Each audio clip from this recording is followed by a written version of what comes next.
చేయండి, షేర్ చేయండి, సబ్స్క్రైబ్ చేసుకోండి.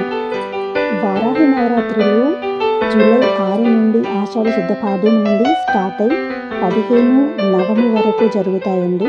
ఇందులో మనం విగ్రహారాధన చేసుకోవచ్చు, ఫోటో అయినా పెట్టుకోవచ్చండి. ఫోటో అయితే మాత్రం వారాహి అమ్మవారు తెల్లని రూపంలో ఉన్నదే పెట్టుకోండి.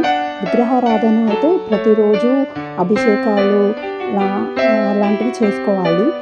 అండ్ ఇంకొకటి వచ్చేసి మనము పసుపు గణపతిని చేసుకోవాలండి. లేదు మాకు విగ్రహం ఉంది అంటే విగ్రహం పెట్టుకోవచ్చు, ప్రతిరోజు విగ్రహానికి పూజ చేసుకోవచ్చు. లేదు పసుపు గణపతిని చేసుకుంటే మాత్రం ఏ రోజు గణపతిని ఆ రోజే చేసుకోవాలండి.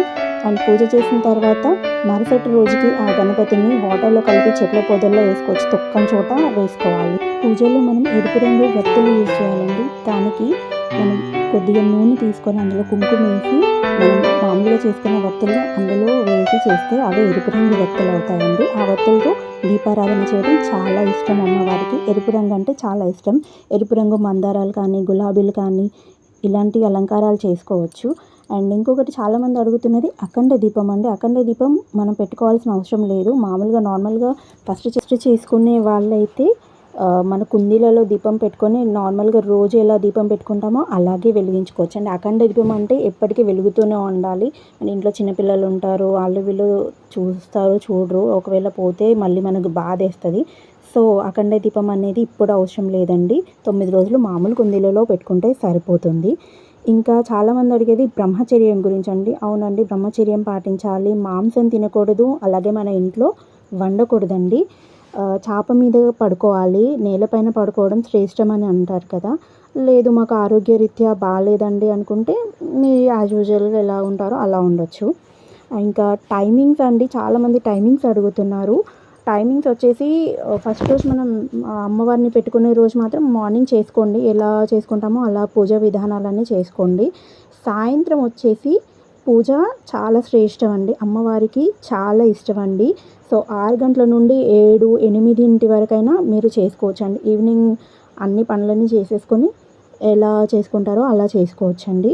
అండ్ ఇంకొకటి చాలామందికి తెలియంది, ముందు రోజు 6వ తారీఖు అంటే ముందు రోజు 5వ రోజు శుక్రవారము అమావాస్య అవుతుందండి. సో ఆ రోజు ఫొటోస్ కానీ ఏవి ఇంట్లో కడగకూడదు అనేసి అంటారు. సో 4వ రోజే మీరు ఇంట్లో శుద్ధి చేసుకోండి. అన్ని దేవుడి ఫొటోస్ కానీ, కుందీలు కానీ అవైనా ఉంటే కడిగి పెట్టేసుకోండి. లేదు ఆ రోజు కుదరదండి అంటే 6th రోజు మార్నింగే అన్నీ చేసేసుకోండి. ఇంకా చాలామంది అంటున్నారు వారాహి అమ్మ ఉగ్ర రూపం కదా, ఎలా ఉంటుందో ఏంటో అనేసి. అదేం లేదండి, అమ్మ ఎవరికైనా అమ్మేనండి, మనం ఎలా చూస్తే అలా ఉంటుంది. అండ్ ఇంకోటి మంత్రం గురించి అండి. చాలామంది మంత్రం ఎలాంటి మంత్రాలు జపించాలి ఏంటి అంటున్నారు.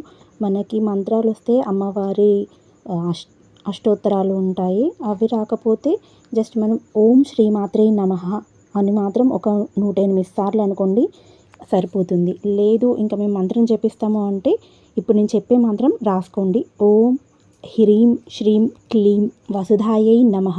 ఇది 108 సార్లు ప్రతిరోజు జపం చేసుకోండి. వారాహి నవరాత్రులు అంటే వారాహి అమ్మకి సంబంధించిన చాలా అష్టోత్తరాలు కానీ, శతనామావళి కానీ చాలా ఉంటాయండి. లేదు అవి రావు అంటే లలిత అమ్మవారి అష్టోత్తరాలైనా చదువుకోవచ్చండి.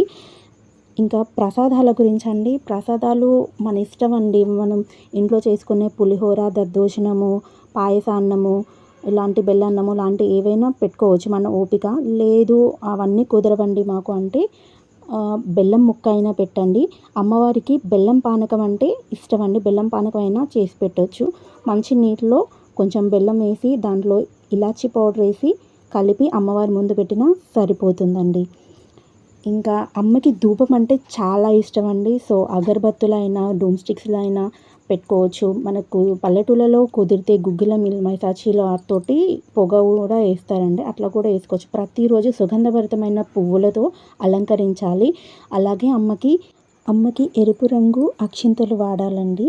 ఎరుపు రంగు అక్షింతల్లో మామూలుగా బియ్యంలో ఎరుపు రంగు కుంకుమ వేసి కలిపితే ఎరుపు రంగు అక్షింతలు అవుతాయండి. అవి అమ్మకి మనం పూజ చేసుకునేటప్పుడు, మంత్రం చదివేటప్పుడు ఒక్కోసారి మంత్రం చదవగానే అమ్మ దగ్గర వేస్తే సరిపోతుందండి. ఇంకా ఉద్వాసన చెప్పడం అండి. అంటే 9 నవరాత్రులు అయిపోయాక 10వ రోజు అంటే 16వ తారీఖు నాడు ఉద్వాసన చెప్పాలండి. అమ్మకి చీర లేదు మాకు చీర కుదరదు అంటే 2 జాకెట్ ముక్కలైనా పెట్టొచ్చండి. 2 జాకెట్ ముక్కలు, తమలపాకులు, పోకలు, వక్కలు ఇలాంటి పసుపు, కుంకుమ పెట్టి అమ్మకి ఉద్వాసన చెప్పాలండి. అమ్మ ఈ సంవత్సరం మేము పూజ చేసుకున్నాం, అంతా మంచి జరగాలని అమ్మని కోరుకోండి. ఇంకా చాలామంది ఆడవాళ్ళకి ఆటంకం వస్తుందండి. అది మొదట్లో వచ్చిందనుకోండి పూజ చేయాల్సిన అవసరం లేదు, లాస్ట్ 5 రోజులైనా చేసుకోవచ్చు. లేదండి మాకు మధ్యలో వచ్చిందంటారా, మీ ఇంట్లో ఎవరైనా చేసేవాళ్ళు ఉంటే చేయమనండి. మాకు ఇదంతా కుదరదండి, నవరాత్రులు మేము చేయలేమండి అనుకునే వాళ్ళు లాస్ట్ అంటే 15వ రోజైనా సరే, 15వ తారీఖు రోజైనా సరే మీరు అమ్మవారిని పూజించుకోవచ్చండి. ఇందులో ఎవరైనా చేసుకోవచ్చండి, ఏ తప్పు లేదు. పూర్వ సువాసినులైనా చేసుకోవచ్చు, అలాగే సువాసినులైనా చేసుకోవచ్చు. అంటే భర్త లేని వాళ్ళైనా చేసుకోవచ్చు, భర్త ఉన్న వాళ్ళైనా చేసుకోవచ్చు, కన్నపిల్లలైనా చేసుకోవచ్చు. అమ్మ ఎలాంటి చెడు ప్రభావాలు చూపే తల్లి కాదు. కాకపోతే మన మనసులో ఏంటంటే పూజ చేసే అన్ని రోజులైనా పక్కన వారి గురించి చెడుగా మాట్లాడడం కానీ ఆలోచించడం కానీ చేయకూడదండి. ఐ హోప్ ఈ వీడియో మీకు నచ్చినట్లయితే లైక్ చేయండి, షేర్ చేయండి, సబ్స్క్రైబ్ చేసుకోండి. మరో వీడియోతో మళ్ళీ కలుద్దాం. శ్రీమాత్రే నమః.